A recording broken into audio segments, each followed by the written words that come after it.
사회 변동과 사회 운동, 그중에 첫 번째 사회 변동.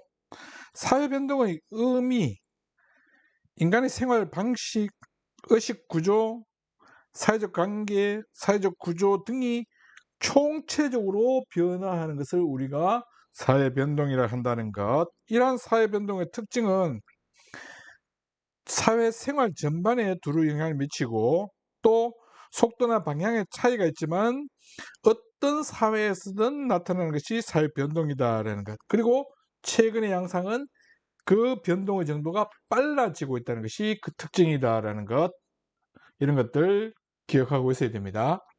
사회 변동의 요인 5가지. 첫 번째, 과학과 기술의 발달. 두 번째, 가치관이나 이념의 변화. 셋째, 인구 변화. 넷째, 자연 환경의 변화.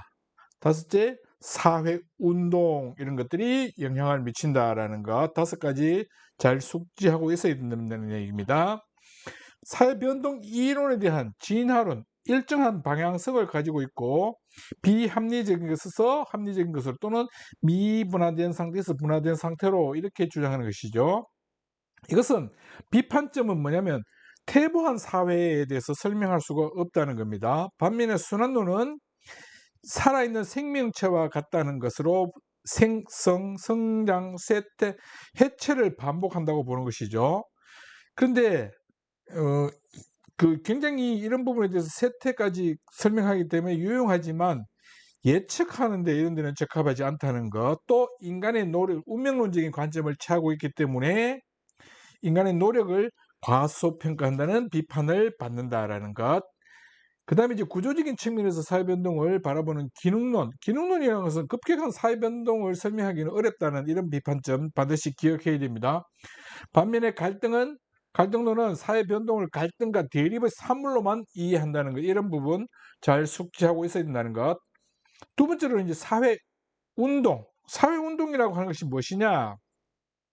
여러 가지 어떤 구체적인 사회 문제를 해결하거나 사회 체제를 근본적으로 바꾸기 위해서, 그리고 나머지는 사회운동의 특징에 해당되는 3가지가 있습니다. 그 요건들을 반드시 갖춰야 우리가 사회운동이라 할 수 있다는 것. 첫째, 자발적, 그리고 둘째, 집단적, 그리고 셋째, 지속적인 행위가 나타나야만 우리가 사회운동이라고 할 수 있다는 것. 즉, 사회운동의 특징은 초기에는 미미하지만 사회 전반적으로 호응을 얻게 되면 사회 변동을 일으키는 요인으로 작용할 수 있고, 사회 구조 개혁을 통해서 사회 발전에 또 기여할 수 있다는 그러한 쪽으로 변화되게 된다는 것입니다.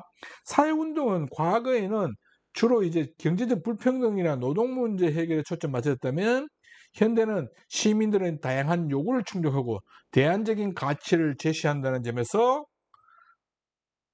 의의가 있다는 쪽으로 바뀌었습니다. 이제 사회운동은 사회 변동에 어떤 영향을 미치느냐?